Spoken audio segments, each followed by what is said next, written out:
So I would ask you this question.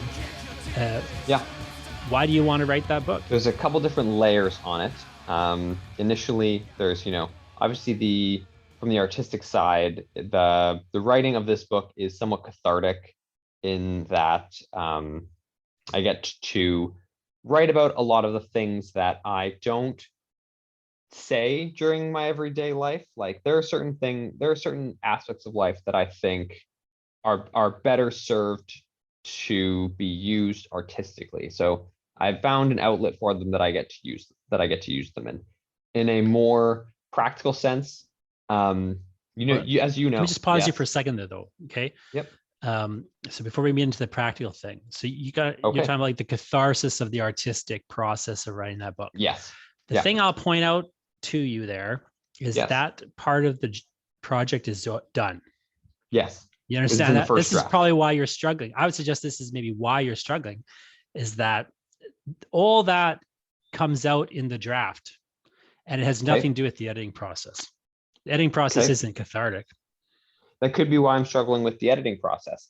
As I right? continue on, part of the value in finishing the book for me is one, as someone that comes from a comics background, as you know, as comics writers, we can't make a comic without an artist. It's impossible. But you can I finish a wouldn't go novel that on, far, but it's very difficult to the point of but near you impossibility. but you can finish a novel on your own. I could Um, I could um I could write a comic with blank mhm. panels and And I could who make would it letter it? work, but well, again, I might need a letter for that, Yeah. but I could do it The without the the artist if I really the needed to.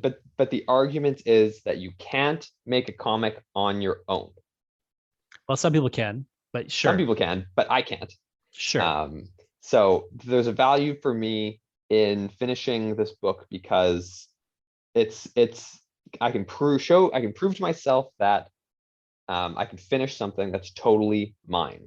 It's something that I don't have to necessarily share with another person per se. Sure. And from a smaller but somewhat selfish standpoint, they're outside of one person that I know on the fringes of my life. There's no one close to me who's finished a novel yet, and I want to be the person who finishes a novel, if not first, but one of the first. Sure. So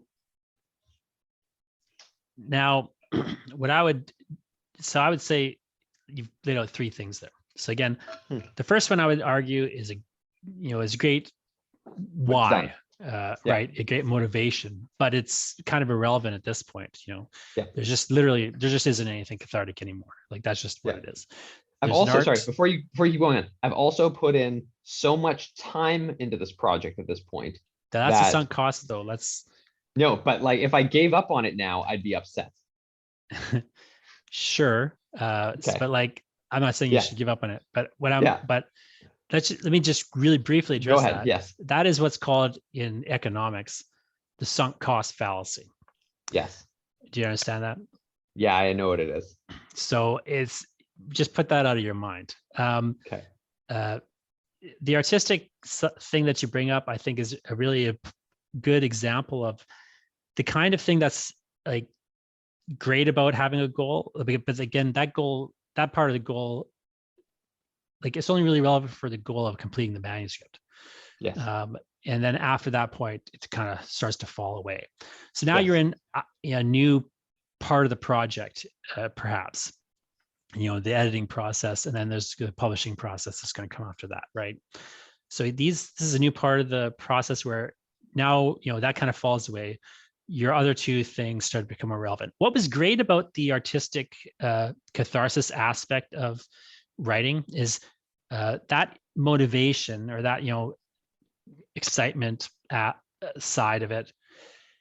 It's great because it was a end in itself. Like the reward for doing it is the work of doing it, right? So it's inherently self-motivating. These are the kinds of motivations that psychologists will say are intrinsic motivations, and they're the best kind of motivations, right? You know, because in the sense that they best motivate people.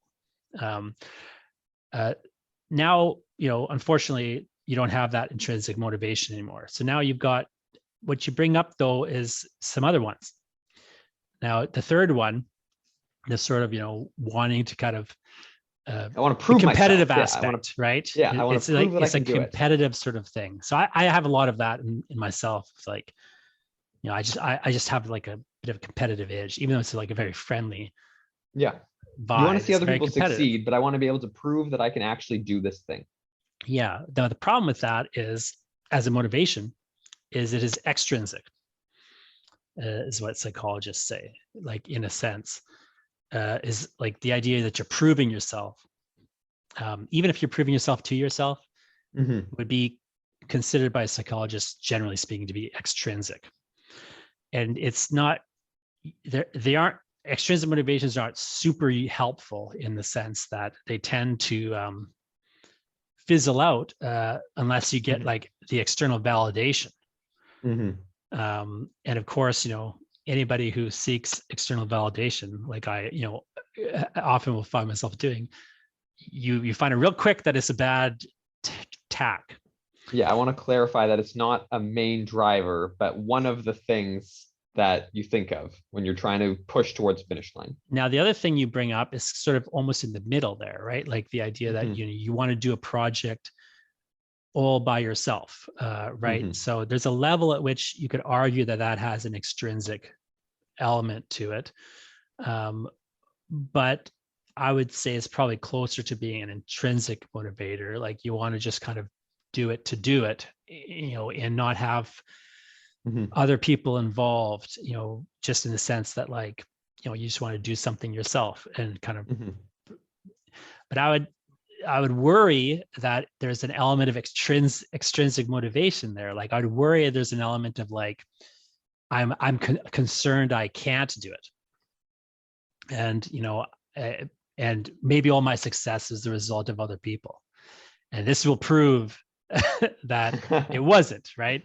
I would say, like, I would find, like, I don't know if that's the case, but like, where you kind of start to determine whether or not things like that are the case. So when you got something like that, where it's like a question of like, what really is the deeper motivation?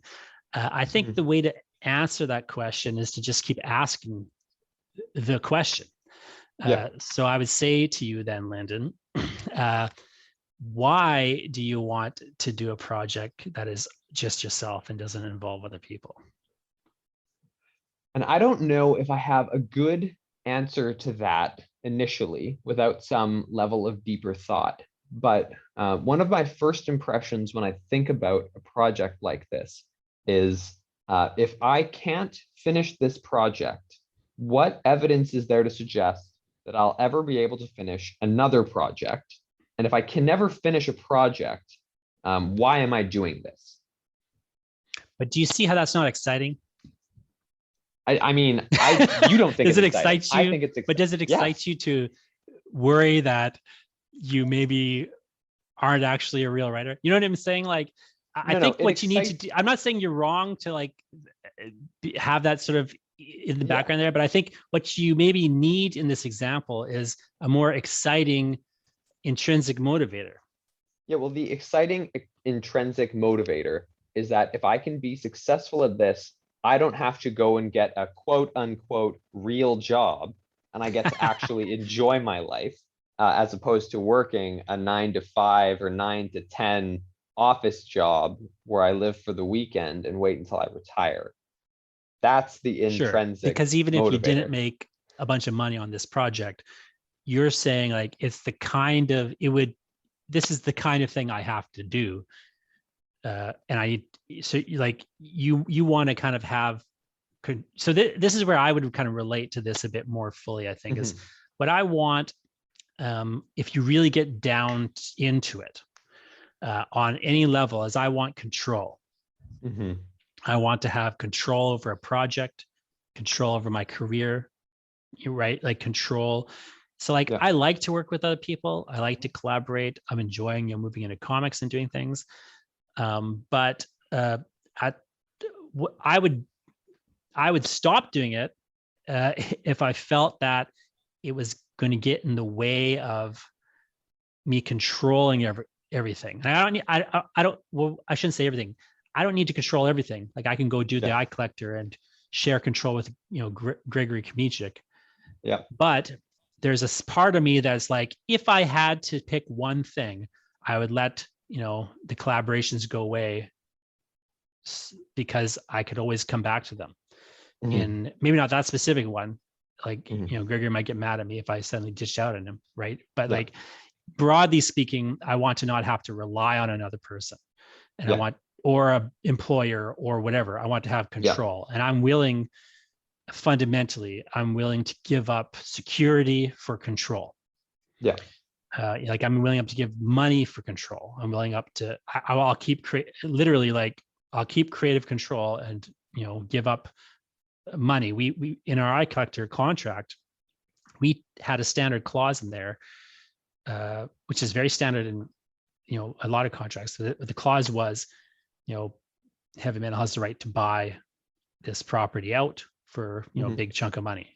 And a lot of people would be like, give me the money. Yeah, it'd be great. We took that clause out of the contract.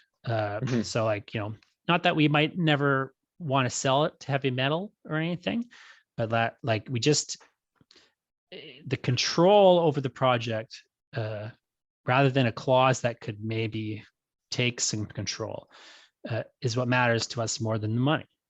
Yeah. And I just, to me, like it all, healthily or not, it all comes back to control. I want to have control, and I need to try to give up control in some instances. I'm trying to get better about like, not being in control of everything, but I always have that as my fallback. So what excites me about, like if I was doing your project, what would kind of, I would maybe come back to is I would like try to frame it in terms, in more positive terms. Like the way you've been talking about it, is it a negative frame? It's like, what if this doesn't happen, then it means this. I would try to like just frame it like, even if this book doesn't, help my career, developing the skill of editing this book, getting this thing done, is going to put me on the path to control. So then maybe that's not your core motivator, but like, no, I think it feels like that's in the wheelhouse, right? Like, I think you're onto a good path in that, we're talking today about setting goals, and we said right at the beginning of it that there's a short-term goal and there's a long-term goal, and you have to live in both of those worlds. And for me, one of my long-term goals is to control my own career and to live a life that allows me to do the type of work that I enjoy doing. And I enjoy doing this type of work. And so my short-term goal in service of that long-term goal is I have to finish this damn book. And then I have to go and do another one. And at some point, I need to get them to a point where they can be published by someone else and I can start making money off of them. And that's the medium-term goal in that sense. So it all does tie into exactly what we've been talking about. And it's the sort of things that any writer who's starting out needs to consider if they want to keep themselves motivated in both the short and long term.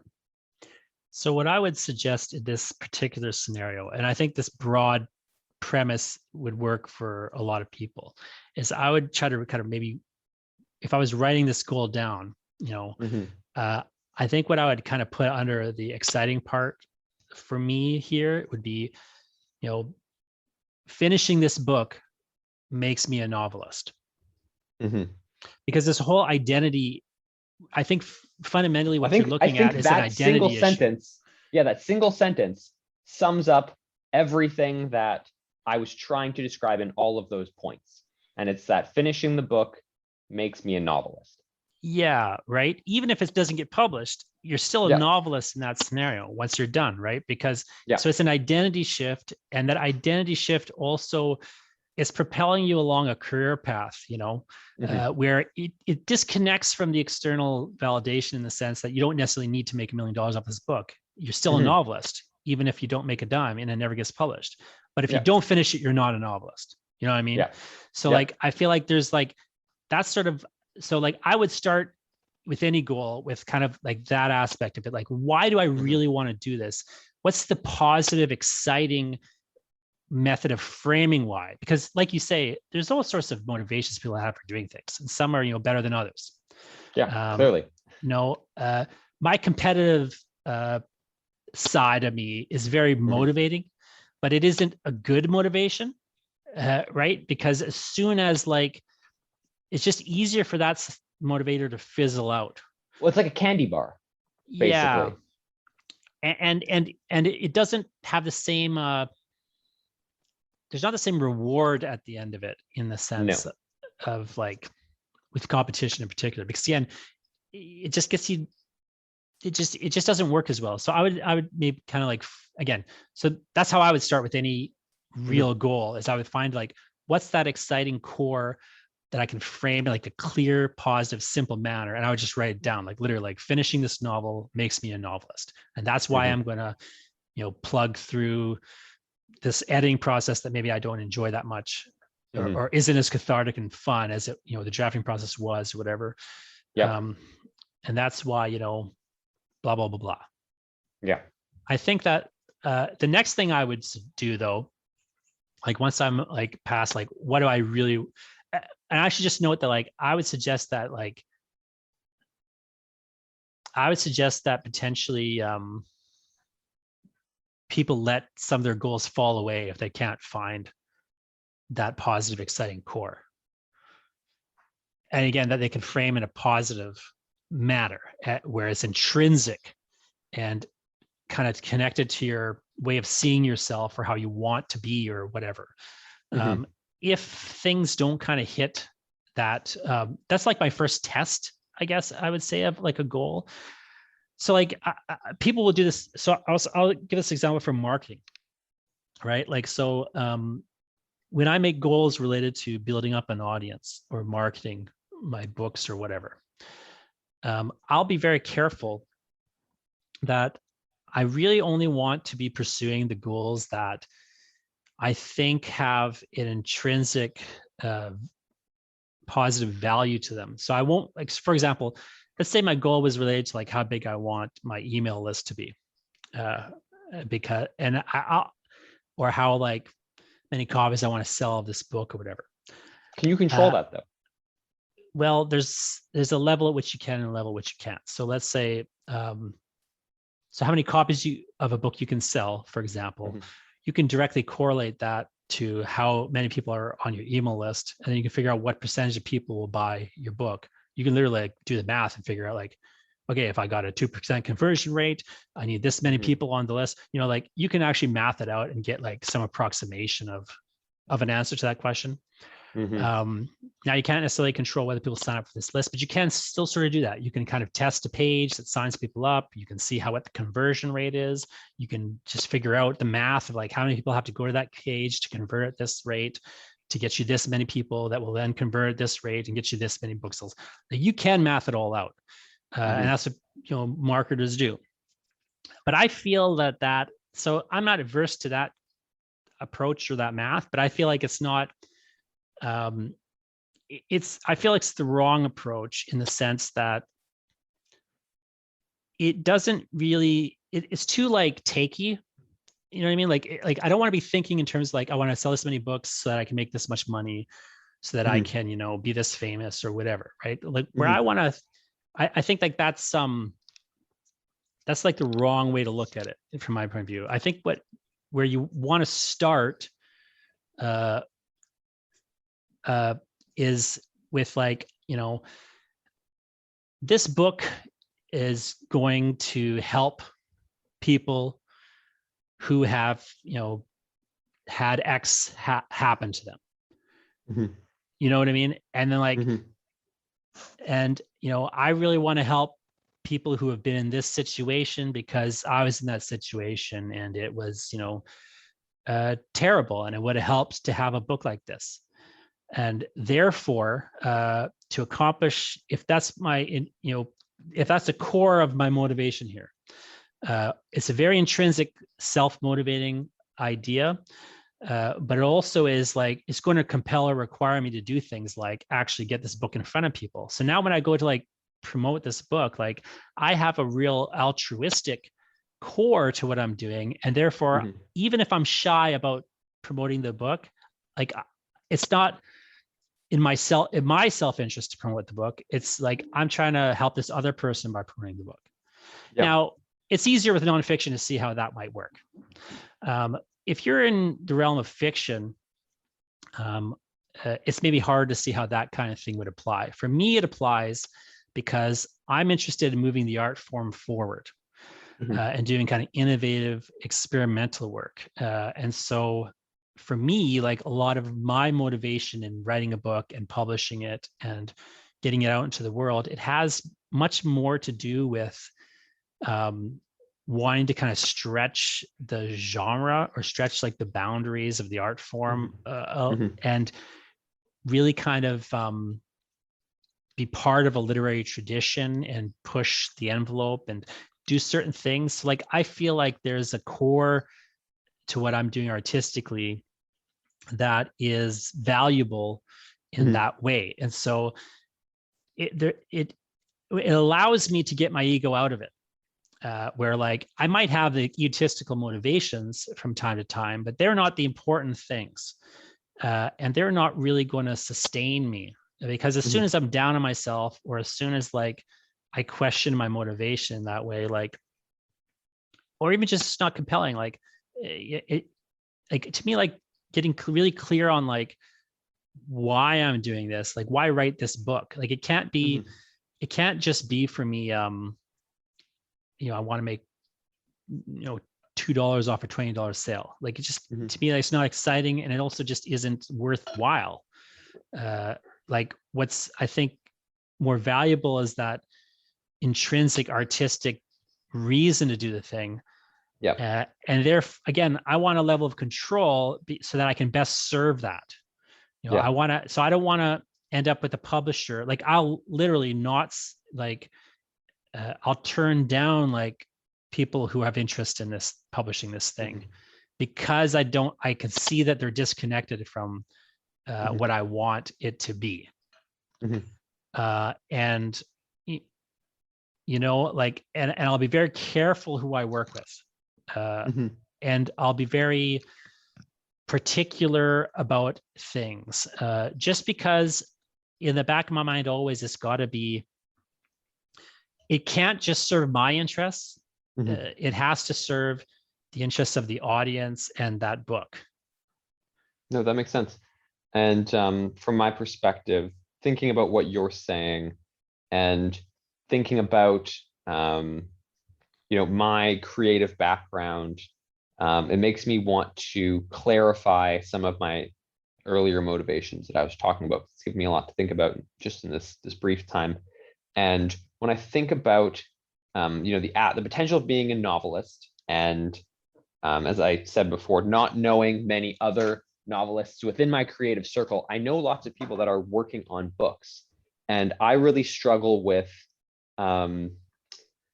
providing advice or feedback to people who are working on other novels because I haven't finished one, and I feel like I don't have the experience to help someone reach their goal if I haven't done it already. So one of my then intrinsic motivations, if it can even be considered intrinsic or extrinsic, I guess, is that I want to finish my project so that I can participate in that conversation with other people who are working at that same goal, and I can help them or just have a voice in that community because I've actually accomplished it. The number of people that start something and don't finish it is, a dime a dozen.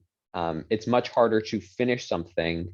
And I don't think it's necessarily imposter syndrome, but I feel like, and this is something that I learned coming up in comics, is that it's harder to take someone seriously on something until they've actually finished it or they've done it once already. The way I like to frame that is, I don't want to get, because I do teach at university, right? I teach creative writing and things. I always frame it like, I feel like I'm not, I want to be part of the I don't want to fall into the teacher's trap where you pause producing in order to explain your process. Yeah. And there's just so many people I've seen where they just end up, they end up like teaching people about something and then they're not doing it anymore. And I feel like it's not that you can't do that. Like, I don't feel it's a situation of like, those who can't teach or anything like that. Yeah. I think it's more like, I don't want to get into that trap where, because even though I like to teach and help people with, getting better as writers, and I find that important. And I want to be almost want to like give back in a manner of speaking. I feel like if I'm not doing it, if I'm not prioritizing doing it myself, I can't, I'll fall out of touch with what's going on.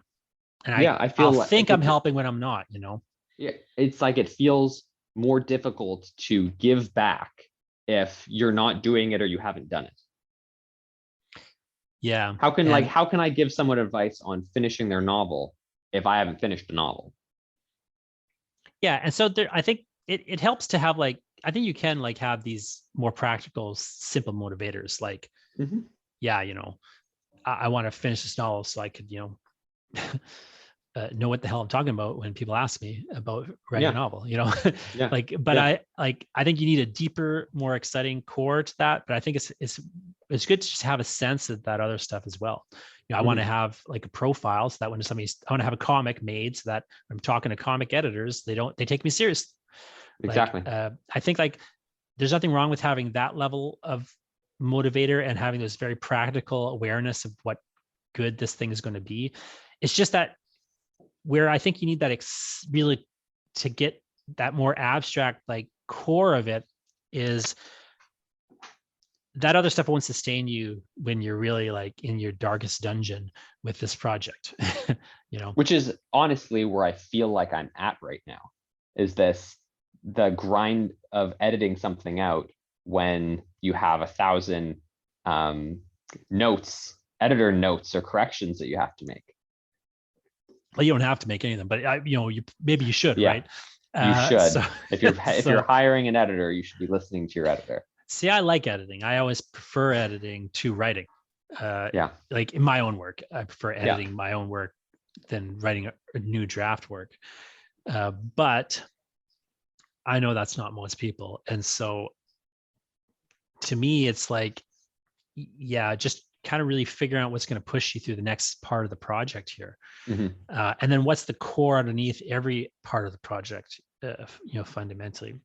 Once you get a little further out though, and you've got like that clear, like, you're very clear on like this motivation, maybe you got to remind yourself of it again. Like, I think it's good to have it written down. It's like when you're having like those dark days and you're really doubting the project and doubting yourself, you can go back to like, no, I got to stick to it because this is what's going to make me the novelist. Like, even if this novel is a disaster, dies a slow death, the process of doing it again, is going to reward me with this outcome, this existential outcome. And then that is going to be, and I need to be a novelist if I'm going to take control of my writing career or whatever. You got to kind of like think how it fits into your overall life and career. Once you've got all that abstract stuff out of the way and you're breaking down these other parts of the goal, like making it really specific and measurable and how I'm going to do this, how I'm going to do that, I think like it helps to really at that later point, just get real precise about like, how do you just take yourself out of it in the sense of like, you want that exciting, risky core that's relevant to kind of your stage in life and it's going to matter to you going forward. But outside of that, you want to take your ego and your mind out of it as much as possible and be like, okay, I got to do 5 pages of week, and that'll take me 6 months or whatever. Like you just need to quantify it and just kind of have a process. Then you're just a machine running the program, in a manner of speaking.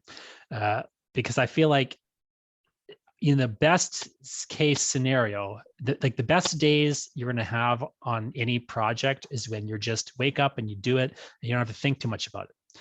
Because you pre-planned what you have to do, and now you're executing it. And when it's not working is when you go back to like, okay, I got to remember why I'm doing this, right? Yeah. But it's hard to, it's hard when you don't have a really clear, exciting motivator, like why you're doing this thing. But it's also hard when you just don't have a system that works. You're trying to write too much in a day, or you're trying to write, or you're not writing enough in a day, or, you just now don't know what the hell you're supposed to do next. Like to map it out. To be clear on that point, you've said often before that when you're writing, you don't need more than 3 or 4 hours of actual writing in a day, correct? This is for listeners of this episode. Science is basically 3 creative hours is what you can get out of yourself. Okay. So as a practical return to our original question, because I'm trying to keep us on track, as a new writer, or as a writer planning out the year ahead of you, first question that you need to ask yourself is figure out really what motivates you to finish your project. And from a practical aspect, plan out realistic goals to reach the end of that project based on an approximation of 3 or 4 hours a day, if you can work that day. Whatever you're doing, I mean, some people can't do that much, right? Yep. But based on something, as you say, plan it out in a realistic, like practical manner. Yeah, but also take into consideration the other factors that we talked about, which are that you are able to reprioritize projects based on other opportunities that may come up. But you also need to decide whether or not a project is worth sticking with. Well, yes, but the caution here, of course, Lyndon, is you need to just be, I think the reason I think people really need to do this kind of goal planning in some form is because what's going to happen is the world will try to destroy your goals. And sometimes it does it in mysterious ways, like offering you a bunch of money to do something else. Right? And it doesn't seem like it's a bad idea, but you need the goals as a filter. And you need to be clear on, like, again, the more clarity you have on them, like what you're doing and why you're doing it, the more I think you can resist temptation, to put it in biblical terms. So when the devil comes calling and lays the world out before you, you just really need to know when you should say no. Well, and I find the harder and harder thing as I get older is that I need to say no more and more and more. And it gets harder and harder to do because the reasons to say yes compound. And I feel like that touches on a lot of the topics that we've talked about on other episodes of this show, when it comes down to taking work that you don't necessarily own, or as in like creator-owned work for hire projects, money that's taking away from the long-term goal of owning your own work, or a day job, if that's your goal, or I want to reuse the phrase from earlier, a 9-to-5 job that pays the bills immediately but leaves you without the time to do things that you care about doing, for example. And maybe then for some people the 9-to-5 job is what they want, and that's their goal, and they want to just have a very stable work career and do a very consistent side hustle. I mean, whatever it is, I think I think if you can't figure out what you really want, Mhm. in terms of like, not just what you actually want, what you should want, you know, Mhm. like in those more positive, like intrinsic manners. Yep. I think it's hard to know what you should do, because people just have what people do instead. I'll see is they'll grab out of the ether or out of the culture. They'll Mhm. grab what they're supposed to want, or Mhm. they'll grab what they're supposed to do. They'll think, well, I'm supposed Mhm. to be a novelist if I'm a writer. Maybe you're not supposed to be. Maybe you should just be a comics writer. Maybe you should just be a poet. Maybe you should just be Yeah. a Yeah. screenwriter, whatever it is. I mean, it depends, right? I think like, unless you're really clear, again, it gets into that, like the temptation aspect of it. Like, unless you have a really clear, small set of goals, and you don't have 100 goals, you don't have, 30, you don't have 20, you have like 10, 7, 5. Unless you have a really clear, small set that really ideally interconnect, Mhm. and really share like some of the same core motivators. Mhm. It's just, I think like, if you can get clear on that, even if that's going to change, like when you revisit every year or Yeah. 2 years Yeah. or 3 months or whatever, even if it's going to change, like, I think you just need to have that clarity so that you can, when something comes in, you can say yes or no, and you know why you're saying yes or no, Mhm. and you know where these goals came from. Like they're not just things you're supposed to do, or you Mhm. think you need to do. Like, Mhm. you know, a lot of people, like, I don't need to sell books. That's something that I realized, like, is early on, I had the goal, I think a lot of writers have, is they want to be a best-selling author. What I realized as I got more fully into is like, being a selling author actually has nothing to do with my goals whatsoever. Mhm. Because my goal is to push the art form forward. Like, I have artistic goals that frankly are generally at odds with selling a lot of copies of books. And in Mhm. fact, my book sales are completely irrelevant to my goals. And whether you like my book or not is completely irrelevant to my goals. Mhm. So I don't need to win awards. When I do win awards, because I've won a number of awards, but it barely registers in my head. Like, I got this award Mhm. recently, and thank you for the award, but like, I forgot I got it until someone brought it up to me a little while later, Mhm. because I just don't care. Mhm. Whereas other writers, like, and I don't want to sound ungrateful, but like, I just literally don't care if I win an award, because it doesn't matter to me. It's not. Whereas It's not the whereas motivator. it's not a yeah, like, whereas other writers, like, they're in it to win awards. Um, Maybe even for good reasons. Not even maybe they just want their book to reach the most people. Well, that will only happen if they win such and such award. Like, you can even have altruistic reasons for wanting to win an award, weirdly. But I think like I see a lot of writers who have what I would, you know, say is the wrong interests. Like, they're interested in winning awards, they're interested in selling a lot of books, they're interested in being well reviewed. They want people to like their work. That stuff doesn't interest me, because it Mhm. has nothing to do with um, putting the art form first, and it Mhm. has nothing to do with finding the subset of readers that your work is really going to matter to. Mhm. Now, it's not irrelevant to it. Like, you're more likely to find those readers and change their lives if everybody reads you, right? So I'm not saying that it's bad to like be a bestseller or to pursue like a big book sales or anything like that. I just think that like you need to get really clear on it. And I've even seen in my life, like, the reason I win awards is because I don't care about winning awards, Mhm. and I'm doing something different, uh, and I'm trying to do it as well as possible. Mhm. Whereas, I just think, like, I'll get annoyed by things sometimes. Like, I got really annoyed. This review came out recently because it implied that I had some like cushy, high-paying university job. I was like, Mhm. give me a break.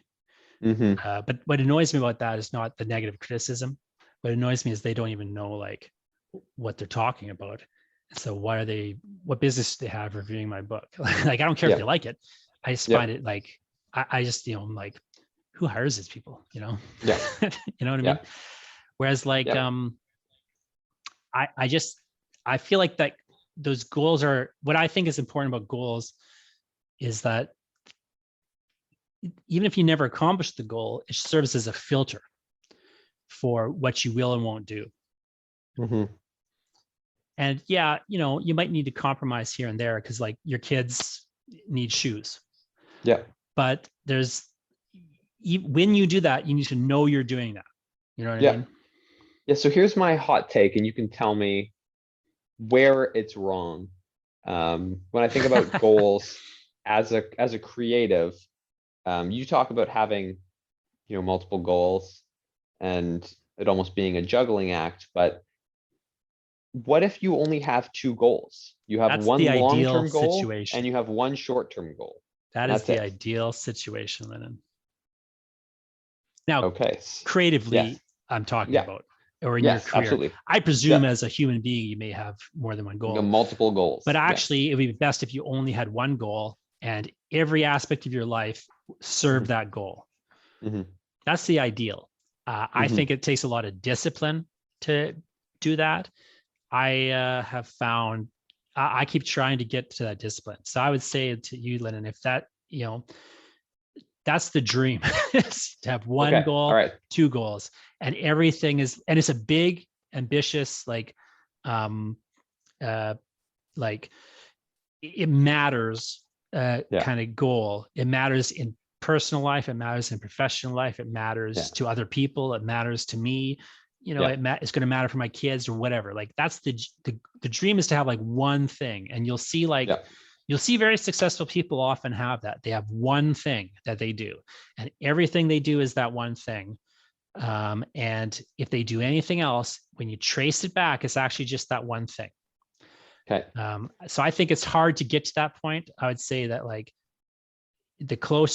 what I'm suggesting is a process that gets you closer to that. But I think Mhm. that's the ideal. Okay. So when we're talking to the writer who has a manuscript that's almost finished, our advice to them is figure out what your long-term and short-term goal with that project is. Set the time aside to reach the end of both of those things in whichever way that you can. And then when you've taken that project as far as you can, start your next project that serves that same long-term goal, because it's important not to lose the momentum that you've created by completing that first short-term goal. Yes? Yeah, but ideally, like you say, though, I think you're right to frame it this way. Ideally, you have an overarching, narrative you're kind of Mhm. constructing Yes. for your life and career. Now, Yeah, that's and we're not not an easy trying thing to to do, and but we're not trying to ideally, repeat ourselves. but ideally, you're kind of sequencing like one thing after the other in service of some larger, goal. But Mhm. again, only you can Yeah. kind of determine what that would be. But Yeah. the more self-awareness you have, the more I think you kind of figure out what it is that matters to you and is Mhm. going to matter to you, both in that short and long term, and how these things feed one another. And I would suggest that people really, like a nice way to kind of start with these things is just, you just make a list of like your creative bucket list or your career Mhm. bucket list, right? And just Yeah. figure out, okay, well, what things though, if I had to reduce this to one thing or Mhm. five things, like if I just keep whittling away, like, because the reality of it is, you have to figure out what you're going to give up to get this other thing. Yeah. And people don't want to do that. Yeah.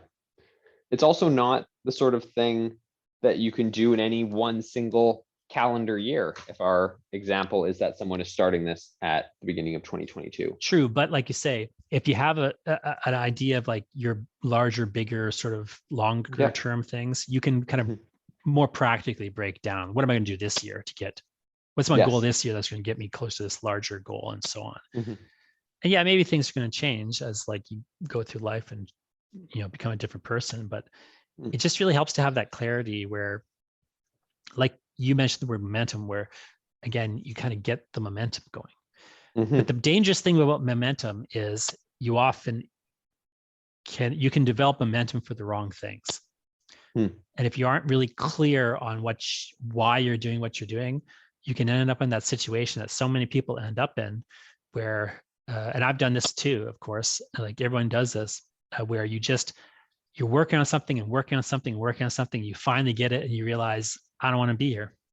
Mhm. Like Yeah, I did why that. I work? You did that. I was gonna say, like Lyndon the lawyer here, right?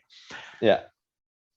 And it's not that that is a waste of your life, but or like that'll never like be useful again or come back.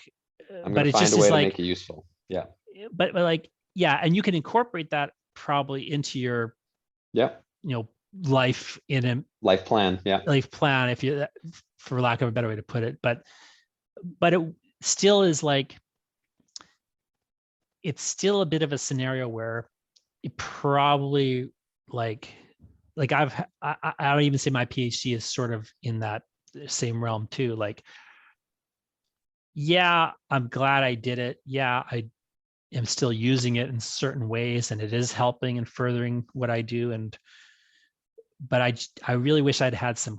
If I'd had the clarity earlier, Mhm. I might have chosen to do a different thing, or at Yeah. least I would have Okay. done the same thing in a better way. Yeah. And actually, that's one question that I was going to ask you right at the beginning of this conversation when we were talking about making plans and wishing that you could, when you like that past version of you had made better plans. If you could pick one thing that you wish a younger version of you would have done or made plans to do sooner, what do you think it would have been? When I was one of the only writers in Canada that had a website, and one of the only writers in Canada that had a website with a lot of content on it, I Hmm. wish I had, and one of the only writers in Canada who um, like was turning up in search results. Hmm. I wish I had built an email list. Hmm. In other words, I wish I had uh, actually connected to the audience early Hmm. and not left it to middlemen. Hmm. So now I'm in the Okay. position where I like a lot of the middlemen, don't get me wrong, Yeah. but I would be in a better position to just help my publishers out Hmm. if I had not relied so much on publishers early on. Hmm. Okay. Because I literally was one of the first writers in Canada that had a website with a lot of content on it. Yes. Okay. Um, I was ahead of a lot of the internet curves, except in uh, not doing anything business like whatsoever. yeah. Yeah. So then at that point, to tie this back into our central question, then you would have had to have known at that point in your career that connecting to your audience was a priority. Well, I wish that I would have had to have known, and I should have known that. Again, if you frame it in terms of my goals, I had Hmm. the idea then, like a lot of writers do, that the way to build my writing career and to, I got to get a wide audience. I got to try to hit the bestseller list. I got to, Hmm. get a good publisher. I got to do all these things. I didn't Hmm. have to do any of that stuff. What I had to do, uh, what I wanted was control over my career. And what I was Hmm. doing was giving control away. I was entering contracts, right? I Hmm. was taking short-term money. I Hmm. was, looking for publishers. Hmm. I was doing this, I was doing that. Now, a couple of good things came out of it. So I got into a relationship with Coach House Press. I got into Coach House Books. I got into a relationship with Book Hug Press. Those two relationships are, I would say, the good things that came out of it. You know Hmm. what I mean? Hmm. Um, almost nothing else I did was of value. And almost nobody else that from a business perspective that I came into contact with was useful. And in fact, actively hindered my career. With a couple of exceptions of people I'm forgetting, or companies I'm forgetting. People were often very great, but like companies were not so great. And I was made a lot of stuff that I don't have the rights to now. Right? I wrote five screenplays I don't have the rights to. If I had been clearer on my goals and that I need control, I would have realized that what matters is me building an audience, not someone else building an audience. Now, this is before everyone started talking about platforms, but what I should have realized is like, I have to have the platform. And I was in a position to realize that before the whole world realized it, and I didn't. But if I'd been clear on my goals, I would have seen, this publishing infrastructure, self-publishing infrastructure is coming in. I would have jumped on the self-publishing bandwagon early if I had not been obsessed with, making a name for myself. If that makes sense. Now, again, it worked out well in the sense that like I ended up hooking up with two particular publishers who I would say are the best publishers in Canada, and that I like and get along with, and I'm going to be really excited to do more books with. But it could have easily gone a different direction with other publishers. For example, if I had actually realized my goal at the time, and I won't name the publisher, but I would have signed with the publisher that I am very glad I have not ended up with. But the only reason I didn't sign with them at that point was that they didn't quite offer it. They didn't give me the offer precisely. It kind of, didn't work out. And I'm glad that didn't work out. But I've heard the publishing world is very different from what it was in the 90s. Let's just put it that way. And many of the people who did deals in the 90s are not happy about those deals today. So then in summation of this giant, it seems like the topic that we started out with has very quickly ballooned to something much larger. As a writer who wants to embark or is trying to do something with their first novel, it sounds like one of the main takeaways is that there's going to be an infinite number of things that you can't actually control. Sure. But well, you can control some of it. I guess the question is like, what ones do you need control over, though, right? And what ones you need control over is what you need to figure out is in this goal setting process. Like, what's my real goal here? In that, again, what's actionable? What do I need to make actionable to accomplish the goal? Like, you need to figure out what those actions are. So that you're focusing on the right things. Because maybe for some people, it's just get this thing ready to send off to a publisher, and they need to worry about that. But what they'll worry about instead is, getting it published. They need to just worry about getting it sent to publishers. Maybe though, what the person needs is to build a publishing company, right? Like, it depends what they're doing and why they're doing it. And that's a whole different set of actions. And to do that, you need a full understanding or comprehension of what the publishing world looks like in this moment, because it's not just traditional publishing; it also includes self-publishing. And then in the middle somewhere, there's a hybrid model that sort of includes elements from both of those. And if you're just writing a book, as you said earlier, it's no longer enough to just write a book. You have to understand what the market looks like and what it depends on your your options goal. are. If your goal is, like in your example, you don't need to know all that stuff to become a novelist.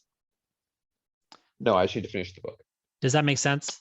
Now, when the book's written and you're a novelist, you need a new goal, right? Because you've accomplished that one. Your new goal might align with, your new goal may be, I don't know what the new goal would be. Like, but let's say, let's say you're going to make a goal about that work and putting it out into the world. Well, Yeah. now your new goal may simply be learn enough about the publishing industry and where things sit in business or whatever to determine whether or not I should self-publish it. Like maybe the goal then is like decide whether I should self-publish or not self-publish the novel. Now I'll tell you right now, you don't self-publish that novel. No, I But know. but another person, if it was a genre novel or Yep. if you were a different person, it Yep. might be a harder question to answer, right? So another person might actually need a goal of like figuring out what their next goal should be, in a weird, like learning something is a goal, and often a very good one. Like, one thing I want to do next year is actually, really learn how to cook. Now learn how to cook Yeah. means nothing. So I need to like make it specific and measurable. Right. But Yeah. but like but the point is like, that's a learning like Yeah. thing. It's a goal. Yeah. Hyatt will differentiate between what he calls habit goals and achievement goals. So he'll say, well, some things you achieve, like you become a novelist. Other things, you're just trying to make a habit of like, I want to write every day because that's what writers do. And and I'm a writer. Now you don't have to necessarily write every day to be a writer. I'm just saying that's an example of a habit goal where like, you're just really, there's no terminus to that necessarily, right? But what you're focusing on is like a daily practice or a weekly practice and just keeping that going. So you could have like, so he'll say like, some goals are like that, some goals are like, I love X and I want to do it. I want to see my parents every week before they die, whatever it is, right? He uses that example because his parents were ready to die at that point, if I recall correctly. Don't quote me on that, but like, but you could differentiate. I would always argue that now we're talking about habit formation and not really goals, but I think he's right to say you could probably consider you can get a lot out of systematic habit goals in that respect. Yeah. Like, Well, just I keep think it it's going. important. I think it's important to consider habits as being building blocks to certain goals. Yeah. So, now you're into semantics. So whether you should make a goal around the habit or a goal around achieving some particular thing. Yeah, that's not what I meant. I'm sticking with my model of 1 and 1. Yeah. So I would just say like, you don't need to know anything about the publishing industry to become a novelist. Okay. But once you're a novelist, then you need a new goal. Yeah. Yeah. You need a new short-term goal. Yeah. Yeah, exactly. So that is the goal for any writer starting to really settle in then in the new year. And that's to finish whatever their current project is and figure out what the next step towards their longer term goal is going to be. Well, I would even back it up and ask you, should you finish your current project? So when you're listening to this, if you haven't done this hard work yet, I think it's uncomfortable, but it's really an important thing to do, is because you're probably like me, feeling overwhelmed and looking at all the stuff you've let, into your life. And if that's your world, like, I think like me, you need to really just take a hard look at it and really ask yourself, like, what can I just stop? And what really actually matters to me in my life, and what's just something that I have in my head as like a thing I should do because somebody told me to do it, or my parents made me believe I should do it, or I just convinced myself I should do it, or whatever. Like, what is actually, again, whittling it down to like a core couple things that like, that's what I want to accomplish in my life or in my career. Ideally, the two connect, right? And then just taking a hard look at like, because again, your time put into something is a sunk cost, and you can't get it back. And just like money you throw into your car, fixing it, it's irrelevant to the question of whether you can finish that project or fix your car the next time it breaks down.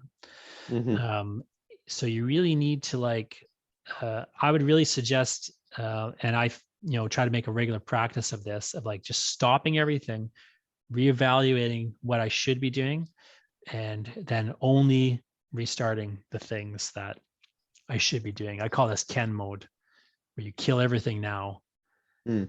and then Start over. start Yeah. over, in a manner of speaking. Yeah. So that's my final thought for people. What about you, Lyndon? No, it's been enlightening. I've had to reevaluate which motivations are worth keeping and which aren't worth keeping. As someone who's trying to bring a project to the finish line and is closer to the end than the beginning, I think it's really important to always keep in mind why you're doing something and like figure out which motivations are worth keeping and which aren't. So I hope that my process of working through in real time in this conversation has been helpful to the people that are listening. And I hope that, unlike me, you finish the project that you're currently working on in short order. Everyone's got those projects they're working on forever. I've got a bunch of them. And the reason they drag on so much for me is I will just forget to write my goals down, or I'll forget to look at the goals I wrote down, and I'll just get overwhelmed with life, and I'll literally forget what it is I'm trying to do because I'm so wrapped up in what I got to do next. But the reality is I don't have to do that thing next. I just think I do. I find it's helpful, and it really, I really advise to others that they just really, even though it sounds stupid, like take some time to really think through these things and write them down, and then remind yourself and like read them over and over again every couple of days or every day or every week, whatever, and just really go through a regular process of just figuring out, okay, I've caught myself doing X, but it's not on my list. Maybe that means it should be on your list, but most likely it means you shouldn't be doing. Well, then on that note, dear listener, Happy New Year, and let's go finish up those projects. And keep writing the wrong way.